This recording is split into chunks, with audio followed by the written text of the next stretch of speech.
আমি তখন থাকতাম আমার খালার বাড়ি। মা বাবা দুজনেই রোড অ্যাক্সিডেন্টে মারা যাওয়ার পর আমার জায়গা হয় খালার বাড়িতেই। খালার দুই মেয়ে, জিমিন আপা আর জেনি আপা। আর ছিল খালার এক ছেলে, নাম জাংকুক। জাংকুক ভাই আমার থেকে বছর 5 বড়। আমার যখন 8 বছর বয়স, তখন জাংকুক ভাই 13 বছরের। ওই 13 বছরেই জাংকুক ভাই ছিলেন অনেক গম্ভীর। আমার ভয় করতো তাকে। বড় হবার সাথে সাথে তার গভীরতা যেন আরো বাড়তে থাকে। জিমিন আপা আর জেনি আপা, ওরা ছিল খুব মজার মানুষ। অনেক আদর করতো আমাকে। খালা খালু কখনো আমাকে তাদের পরিবারের বোঝা বা বাড়তি মনে করেনি। কিন্তু আমি যেন নিজেই নিজের মধ্যে কুঁকড়ে থাকতাম। নিজেকে আশ্রিত মনে হতো। অনেক কিছু করতে চাইলেও আমি করতে পারতাম না। মনে হতো এসব তো আমার জন্য না। এভাবেই দিন যেতে লাগলো। জিমিন আপা আর জেনি আপার বিয়েও হয়ে গেল। জিমিন আপা থাকে চট্টগ্রামে। 2-1 মাস পর পর আমাদের এখানে বেড়াতে আসেন। আর জেনি আপা থাকেন আমেরিকায়। তার ছোট্ট একটা ছেলেও হয়েছে। আমি এখন অনার্স প্রথম বর্ষের ছাত্রী। আর জাংকুক ভাই পড়াশোনা শেষ করে সবেমাত্র একটা চাকুরিতে ঢুকেছে। উনি তার ছোটবেলার থেকেও আরো অনেক বেশি গম্ভীর হয়েছেন। প্রয়োজনের বাইরে একটা কথা উনি বলেন না। আমার তো মনে হয় উনি আসলে আমাকে পছন্দই করেন না, সহ্য করতে পারেন না। তাতে আমার কি? আমি হলাম আশ্রিতা। আমার তো এত কথা ভাবলে চলবে না। আমার মনে আছে একদিন খালা ওনাকে বলেছিলেন অফিসে যাওয়ার পথে আমাকে কলেজে নামিয়ে দিতে। উনি এমন করে খালার দিকে তাকিয়েছিলেন, খালা ভয় পেয়ে গিয়েছিল। আমিও ভয় পেয়েছিলাম। আমি কোনো রকমে বলেছিলাম আমার লাগবে না। আমি তখন থেকেই আমার মতো যাওয়া আসা করতাম। এর মধ্যে একদিন জিমিন আপা এলেন ওনার দেওর জেহব ভাইকে নিয়ে। জিমিন আপা থাকবেন মাসখানেক। আর ওনার দেওরের কি জানি একটা অফিসিয়াল কাজ পড়েছে, তাই 2-1 দিন থাকতে হবে। ওনার দেওর অনেক গল্প করতে পারে। একদিন বিকেলে ছাদের গাছগুলোতে পানি দিচ্ছিলাম। এমন সময় জিমিন আপার দেওর এলেন। আমরা টুকটাক কথা বলছিলাম। এমন সময় জাংকুক ভাইয়া ছাদে এসে আমার দিকে এমনভাবে তাকালেন, আমি আস্তে আস্তে নিচে নেমে গেলাম। আসলে আমি সত্যি বলতে জাংকুক ভাইকে অনেক ভয় পাই। কেন এতটা ভয় পাই সেটা নিজেও বুঝতে পারি না। আমি পারতপক্ষে ওনার সামনেও পড়তে চাই না। জিমিন আপার দেবর চলে গেলেন। উনি গিয়ে জিমিন আপাকে ফোন করে বললেন আমাকে বিয়ে করতে চান। জিমিন আপা তো সাথে সাথেই খালাকে জানালেন আর আমারও মতামত জানতে চাইলেন। আমি আগে পিছে চিন্তা না করে বললাম আমি রাজি। আসলে আমি আর আশ্রিতা হয়ে থাকতে চাই না। আমার একটা নিজের ঠিকানা চাই, পরিচয় চাই। জিমিন আপা তো এই বিয়ে নিয়ে খুবই উচ্ছ্বাসিত। আমারও মন্দ লাগছে না। সেদিন সন্ধ্যায় জিমিন আপার আমি গল্প করছিলাম। এমন সময় জাংকুক ভাই এসে বললেন দে তুই যা, আমি আপার সাথে কিছু কথা বলবো। আমি বের হয়ে গেলাম। আপার সাথে ওনার কি কথা হলো আমি জানি না। কিছুক্ষণ পর জিমিন আপা রুম থেকে বের হয়ে খালার কাছে গেলেন। একটু পর খালা আমাকে ডাক পাঠালেন। আমি খালার কাছে যেতেই খালা আমাকে জড়িয়ে ধরে কপালে চুমু খেয়ে বললেন আমার মনের আশা পূরণ হচ্ছে রে মা। আমি আজ খুব খুশি। যে কথা এতদিন মুখ ফুটে বলতে পারিনি তাই আজ পূরণ হলো। কি আশা খালা? জাংকুক জাংকুক তোকে বিয়ে করতে চায়। আমি মনে মনে যে কতবার ভেবেছি, কিন্তু মুখে বলার সাহস পাইনি। কিন্তু আজ জাংকুক নিজের মুখে এটা জিমিনকে বলেছে যে ও তোকে বিয়ে করতে চায়। এই কথা শোনার পর আমার পায়ের নিচ থেকে মাটি যেন সরে গেল। জাংকুক ভাই তো আমার কাছে এক আতঙ্কের নাম। আমি কি করে ওনাকে বিয়ে করতে পারি? না, আমি আর কিছু ভাবতে পারছি না। তাই খালাকে বললাম খালা আমি এই বিয়ে করতে পারবো না। কেন রে? আমার জাংকুক তো খারাপ ছেলে না। না না, আমি তা বলিনি। তাহলে কেন রাজি না তুই? আসলে খালা আমি না জাংকুক ভাইকে খুব ভয় পাই। দূর পাগলি, এটা কোনো কারণ হলো? বিয়ের পর সব ঠিক হয়ে যাবে। কিন্তু খালা। আর কিন্তু না, যা জিমিনের সাথে কথা বলে সবকিছু ঠিকঠাক করে নে। বিয়ে তো আর ছোটখাটো কোনো ব্যাপার না। আমিও যাই। আমি জেনিকে ফোন দিয়ে সুসংবাদটা জানিয়ে দেই। বুঝলাম, খালাকে বলে কোনো লাভ নেই, কিন্তু কাকে বলবো? কে বুঝবে আমার কথা? জেনি আপাকে বলবো? জেনি আপাও তো খুশি। উনি বলেছে যত তাড়াতাড়ি সম্ভব বিয়ে পড়িয়ে রাখতে। উনি আসলে ধুমধাম করে অনুষ্ঠান হবে, ওনার জন্য যেন বিয়ে পেছানো না হয়। আমার বুক ঠেলে কান্না আসছে। কার কাছে যাব? কে বুঝবে আমার ব্যথা? হঠাৎ করে আমার খালুজানের কথা মনে পড়ল। হ্যাঁ, খালুজানি পারবে সবকিছুকে ঠিক করতে। আমি দৌড়ে খালুজানের রুমে চলে গেলাম। খালুজান তখন বারান্দায় বসে আছেন। আমি দৌড়ে গিয়ে ওনার পায়ের কাছে বসে পড়লাম। ওনার পায়ের ওপর মাথা রেখে কান্না শুরু করে দিলাম। জানি না কোথা থেকে এই বাঁধ ভাঙা কান্না চোখে এলো আমার কান্নায় খালুজান হকচকিয়ে গেল। উনি বারবার জানতে চাইলেন কি হয়েছে আমার, কিন্তু অতিরিক্ত কান্নার কারণে আমি বলতেই পারছিলাম না। খালুজান কোনো উপায় না পেয়ে জোরে জোরে জিমিনাপাকে ডাকতে লাগলেন।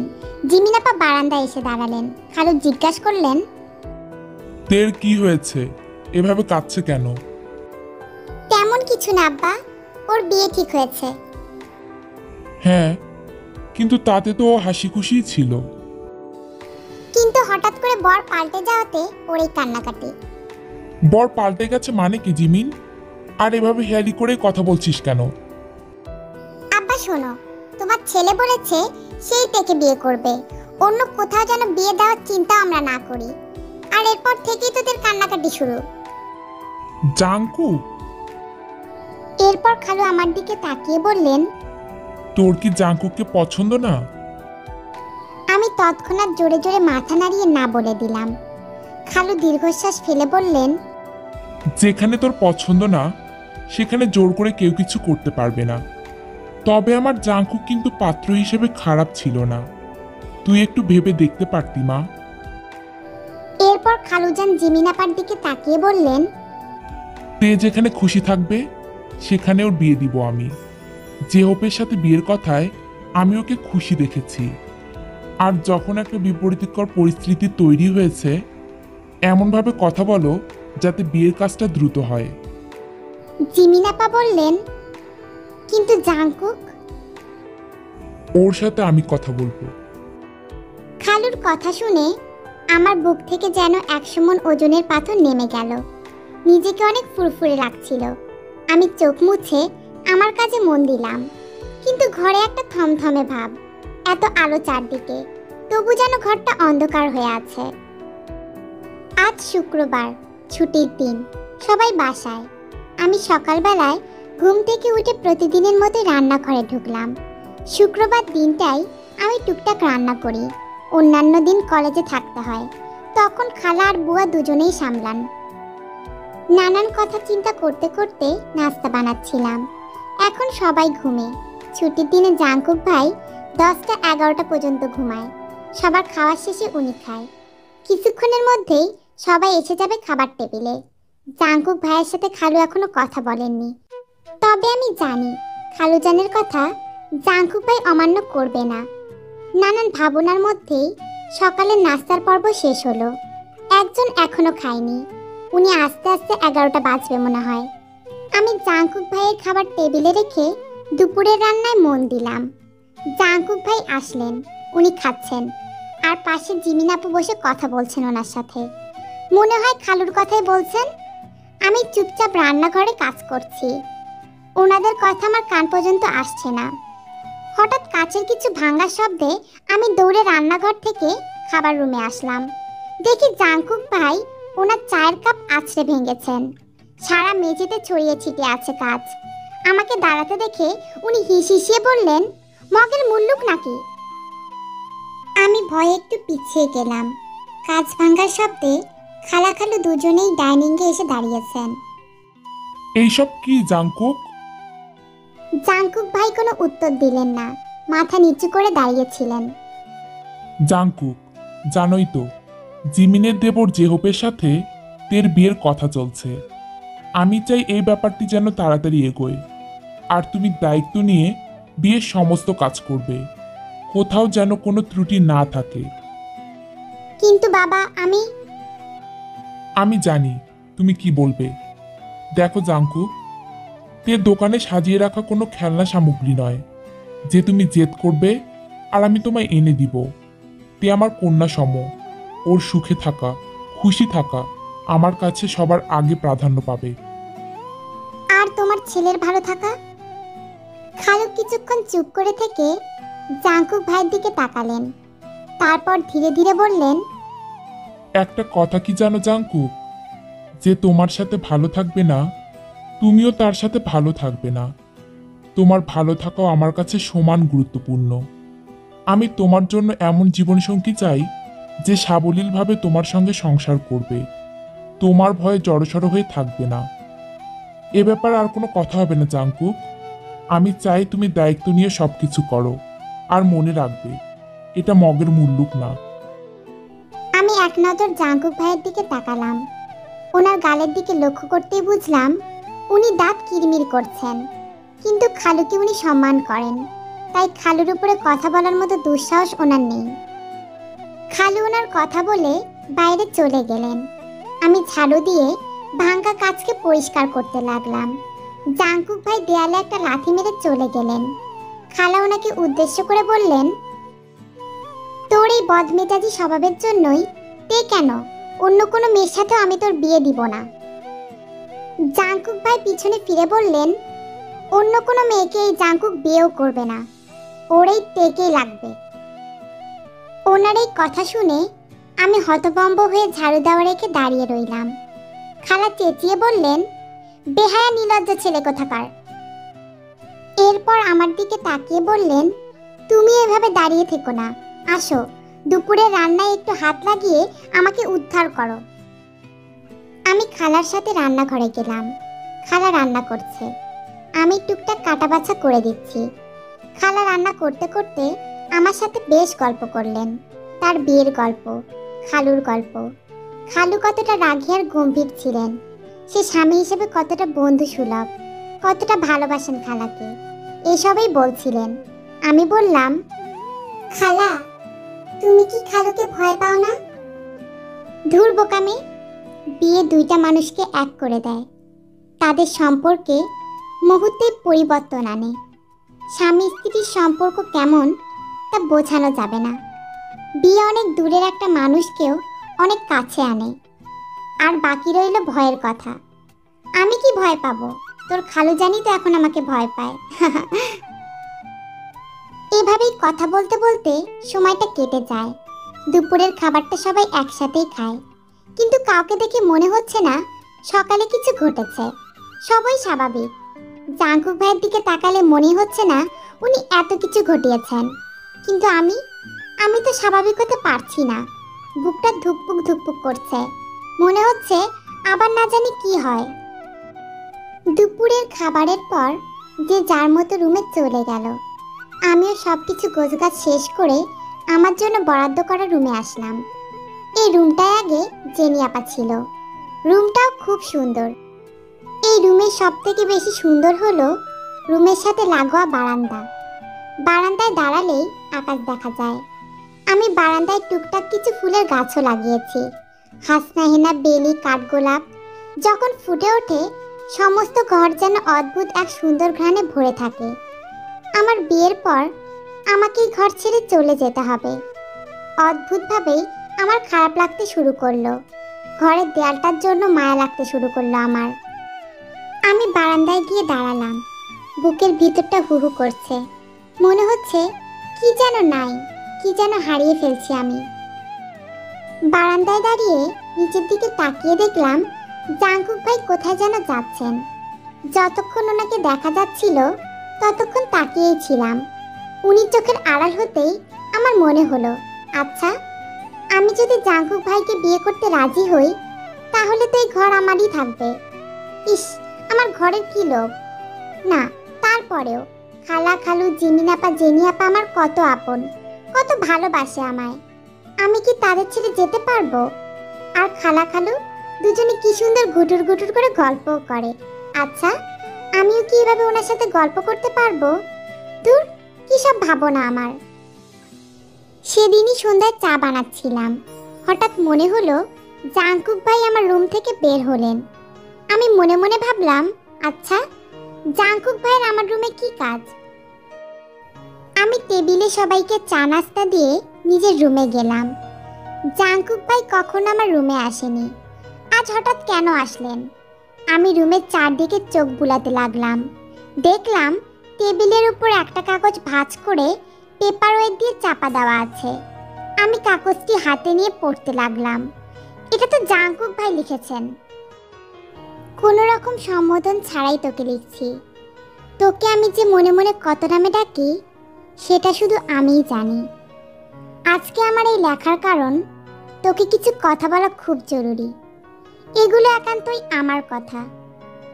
জানিস, খুব ছোটবেলাতেই আমাদের বাসায় আসলি। তোকে দেখতে ঠিক একটা পুতুলের মতো লাগতো। মনে হতো একটা পুতুল সারা বাড়ি জুড়ে হেঁটে বেড়াচ্ছে, খেলছে, কাঁদছে, আবার আধো আধো কথাও বলছে। আমার বয়সী ছেলেরা যখন বাইরে খেলতে যায়, তখন আমি বাইরে না গিয়ে পুতুলের খেলা দেখে সময় পার করতাম। আমার চোখের সামনে আমার ছোট্ট পুতুল আস্তে আস্তে বড় হয়ে উঠল। যত সে বড় হচ্ছিল, ততই যেন তার চোখ দুটো বিচ্ছন্নতায় ভরে উঠছিল। তার মুখের হাসিও যেন মলিন হয়ে যাচ্ছিল। আমি তার বিষণ্ণ চোখের প্রেমে পড়লাম। তার দিকে তাকালে মনে হয় রাজ্যহারা কোনো দুঃখিনী রাজকন্যা আমাদের বাড়িতে ভুল করে চলে এসেছে। যতদিন যেতে লাগলো, আমি এই দুঃখিনী রাজকন্যাকে পাগলের মতো ভালোবাসতে শুরু করলাম। আমার মনে হতো এই দুঃখিনী রাজকন্যার সব দুঃখ আমি একদিন দূর করে দিব। তার জন্য একটা সাম্রাজ্য গড়ব, সেখানে সে রানীর মতো থাকবে। এই জন্য আমি নিজেকে তৈরিও করছিলাম। আমার আরও কিছু সময় লাগতো, কিন্তু সবার সব চাওয়া তো পূরণ হয় না। দোষটা হয়তো আমারই ছিল। আমি তোর মনের মতো হতে পারিনি, বরং তোর মনের মতো হতে গিয়ে তোর কাছে ভয়ের বস্তু হয়ে উঠেছিলাম। শুনতে, বাবার কথার অমান্য আমি কখনো করিনি, আর করবো না। তবে তোর বিয়ের যে দায়িত্ব বাবা আমাকে দিয়েছেন, তা আমার পক্ষে পালন করা সম্ভব নয়। তবে আমি জিওপের সাথে কথা বলেছি, ওরা হয়তো 2-1 দিনের মধ্যেই আসবে। এরপর যতটা দ্রুত সব সম্ভব সব কিছু তাড়াতাড়ি হয়ে যাবে। জেহপের বোধ হয় তোকে নিয়ে দেশের বাইরে সেটেল হওয়ার ইচ্ছা। আমি আমার মতো ওর সাথে কথা বলেছি, কিন্তু সামনে থেকে সব কিছু সহ্য করা আমার পক্ষে সম্ভব নয়। আমি দেখতে পারবো না, যার জন্য আমি মনের ভিতরে একটি সাম্রাজ্য করেছি তা ভেঙে চুরমার হয়ে যাচ্ছে। তাই আজ আমি চলে যাচ্ছি। সব কিছু মিটে যাওয়ার পর হয়তো আবার ফিরে আসবো। নিজের যত্ন নিস। দায়িত্ব অপারগতার কারণে আমাকে ক্ষমা করে দিস। জাংকুক। চিঠিটা পড়ে বুকের ভেতর তোলপাড় করে উঠল। কি করব আমি কিছুই বুঝতে পারছি না। চিৎকার করে জিমিন আপাকে ডাকতে লাগলাম। জিমিন আপা দৌড়ে এসে দেখলো আমি হাউমাউ করে কাঁদছি। কি হয়েছে তে? এভাবে কাঁদছিস কেন? আপা, আবার জাংকুক ভাই। কি হয়েছে? জাংকুক কিছু বলেছে তোকে? মাথা নেড়ে না জানালাম। ফোপাতে ফোপাতে বললাম, জাংকুক ভাই চলে যাচ্ছেন। হ্যাঁ, ট্যুরে যাচ্ছে শুনলাম তো। আপা, উনি ট্যুরে যাচ্ছেন না। জিমিন আপা আমার দিকে ভ্রু কুঁচকে তাকালেন। আমি আমার হাতের কাগজটা জিমিন আপার হাতে দিলাম। জিমিন আপা চিঠিটা পড়ে বললেন, তুই কি চাইছিস তে? আমি কাঁদতে কাঁদতে বললাম, আমি জানি না আপা, আমি সত্যিই জানি না। কিন্তু আমি জানি। এরপর জিমিন আপা আমার হাত ধরে ডাইনিং এর দিকে নিয়ে যান এবং জাংকুক ভাইকে ডাক দেন। জাংকুক ভাই এলে জিমিন আপা জাংকুক ভাইকে বললেন, শোন জাংকুক, তোর আর ট্যুরে যাওয়া হচ্ছে না। আজকে তোর বিয়ে, যা বিয়ের জন্য তৈরি হ। আর খালুজানকে বললেন, আব্বা, আজকেই তুমি তে আর জাংকুকের বিয়ের ব্যবস্থা করো। হঠাৎ করে এগুলো কি বলছিস জিমিন? হ্যাঁ বাবা, আর বিয়ে তো হঠাৎ করেই হয়। খালু একটু গড়িমসি করছিলেন, কিন্তু খালা বলে দিলেন, যত রাতই হোক না কেন বিয়ে আজকেই হবে। খালু আচ্ছা বলে ভিতরে চলে গেলেন। আমি তখনও মাথা নিচু করে ফুপিয়ে ফুপিয়ে কেঁদেই যাচ্ছি। জিমিন আপা আমার মুখ তুলে বললেন, আয়, তোকে সাজিয়ে দেই। আমার বিয়ের শাড়িটা বাসাতেই আছে, ওই শাড়িতে তোকে বউ সাজিয়ে দেই। তোর কোনো আপত্তি নেই তো? আমি মাথা নেড়ে না জানাতেই যাব। তখনই জাংকুক ভাই বলে উঠলেন, আমার আপত্তি আছে। আমি আর জিমিন আপা দুজনেই অবাক হয়ে তার দিকে তাকালাম। জাংকুক ভাই বললেন, আমার নতুন বউকে আমি পুরান শাড়িতে দেখব না, আমি শাড়ি নিয়ে আসছি। কথাটা বলেই আমার দিকে তাকিয়ে মুচকি হাসলেন উনি। আর আশ্চর্যের ব্যাপার হলো, এই প্রথমবার জাংকুক ভাইয়ের দিকে তাকিয়ে আমার ভয় লাগলো না, বরং ভীষণ লজ্জা লাগতে শুরু করলো। এরপর আমাদের বিয়েটা হয়ে যায়। রাত প্রায় 10টা বাজে। জিমিন আপা আমাকে জাংকুক ভাইয়ের রুমে রেখে চলে গেছে। আমি বেশ অনেকক্ষণ হলেই বসে আছি আর ভাবছি কি করে কি হয়ে গেল। মনে মনে আবার আনন্দও হচ্ছে। আচ্ছা, এই আনন্দের কারণ কি বিয়ে নামক পবিত্র বন্ধন? তাহলে কি খালার কথাই সত্যি? বিয়ে দুইটা দূরের মানুষকে কাছে আনে? তাই হবে হয়তো। তাই তো এখন আর জাংকুক ভাইকে আমার ভয় লাগছে না, বরং ভালো লাগছে তাকে। এইসব ভাবতে ভাবতেই রুমে কারো ঢোকার আওয়াজ পেলাম। মনে হয় জাংকুক ভাই এসেছেন। জাংকুক রুমে ঢুকতেই তার দৃষ্টি গেল বিছানায় জড়সড় হয়ে বসে থাকা তের দিকে। কি মায়াময়ী না লাগছে তাকে। জাংকুক একটা মুচকি হাসি দিয়ে তের পাশে গিয়ে বসলো। জাংকুককে দেখে তের শরীরের কাঁপুনি যেন আরো বেড়ে গেছে। তবে এ কাঁপুনি যে ভয়ের নয়, লজ্জার। তেকে এভাবে কাঁপতে দেখে জাংকুক আলতো হাতে তের হাতটা নিজের হাতে নেয় এবং পাঞ্জাবির পকেট থেকে একটা আংটি বের করে তের হাতে পরিয়ে দেয় আর তেকে বলে, আংটিটা পছন্দ হয়েছে? জাংকুকের কথা শুনে তে নিজের হাতের দিকে তাকাতেই অবাক হয়ে যায়, কারণ তার হাতে জ্বলজ্বল করছে একটি পাথরের আংটি। সেখানে স্বর্ণের মধ্যে খোদাই করে যে কোডটি লেখা আছে। সেটা দেখেই তের মুখে একটি হাসি ফুটে ওঠে। তে বলে, আংটিটা অনেক সুন্দর, আমার অনেক পছন্দ হয়েছে। কিন্তু তেকে এত কাঁপাকাঁপি করতে দেখে জাংকুক বুঝতে পারে তে অনেক নার্ভাস হয়ে আছে। তাই জাংকুক দু হাতে তের গাল দুটো আলতো করে ধরে তের কপালে একটি চুমু দিয়ে বলে, তাহলে এত ভয় পাচ্ছিস কেন জান? তুই জানিস আজকে কত সাধনার পর আমাদের প্রাপ্তির রাত এসেছে। আমি আমার বউটাকে আজ ভালোবাসতে চাই, একান্তই নিজের করে পেতে চাই। তুই কি দিবি আমায় সেই অধিকার? জাংকুকের এমন কথায় তে আরো লজ্জা পেয়ে যায়। সে আর পারছে না জাংকুকের দিকে তাকিয়ে থাকতে। তাই জাংকুকের বুকে নিজের মুখ লুকিয়ে মৃদু স্বরে বলে, দিব। তের কথা শুনে জাংকুক একটি তৃপ্তির হাসি দেয় আর মেতে ওঠে এক ভালোবাসার খেলায়। আজ এই প্রাপ্তির রাতে শুধু দুটি মনের নয়, মিলন হবে দুটি দেহের, দুটি আত্মার। আমরা দোয়া করি আমাদের টেকুক সারা জীবন এভাবে হাসি খুশি থাকুক।